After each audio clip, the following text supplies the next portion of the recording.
संगठित रहना है तो अनुरोध करना सीख जाइए। आचार्य श्री विमर्श सागर जी महामुनिराज टीकमगढ़। भावी सिद्धों के सानिध्य में धर्मनगरी टीकमगढ़ में हो रही है त्रिकालवर्ती अनंतानंत सिद्ध भगवंतों की महा आराधना।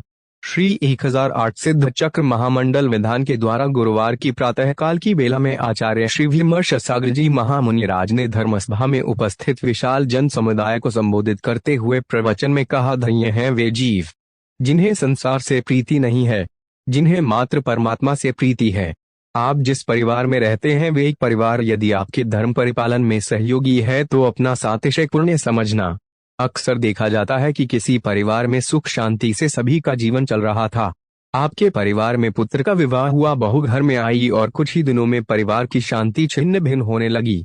बंधु भाई भाई अलग अलग रहकर भी यदि एक साथ वात्सल्य प्रेम पूर्वक रहते हैं तो ध्यान रखना अपनी समाज एक मुठ्ठी की समाज है, अर्थात संगठित समाज कहलावेगी।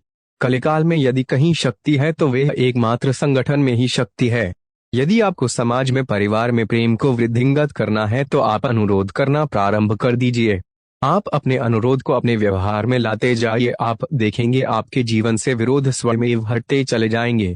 किंतु जहां अपने अपने हाथ संकुचित कि यदि आप कहने लगे कि मैं कैसे अनुरोध करूं, मैं किसी के सामने हाथ नहीं जोड़ सकता, ध्यान रखना यह आपके भीतर का अभिमान बोल रहा है। अभिमान में ऐसा बोलकर आपने अपने परिवार को तोड़ दिया, आपने समाज की एकता को भंग कर दिया। अनुरोध में विनय में बहुत शक्ति है। आप एक बार अनुरोध कर लीजिए, आज नहीं तो कल सामने वाला भी आपके अनुरोध को स्वीकार अवश्य करेगा। गाय बछड़ा यदि दूध पिलाते हुए मिल जाए तो लौकिक मंगल कहलाता है। जहां एक संत दूसरे संत से मिलन करे तो परमार्थ मंगल है। अरे एक श्रावक यदि एक श्रावक से मिलन करे, परस्पर वात्सल्य व्यवहार निभाते मिल जाए तो समझ लेना मुझे मंगल का दर्शन हो गया। भावी सिद्धों के बीच हो रही है अनंतानंत सिद्धों की आराधना। संपादक महबूब खान की report, news फौलादी times, Madhya Pradesh.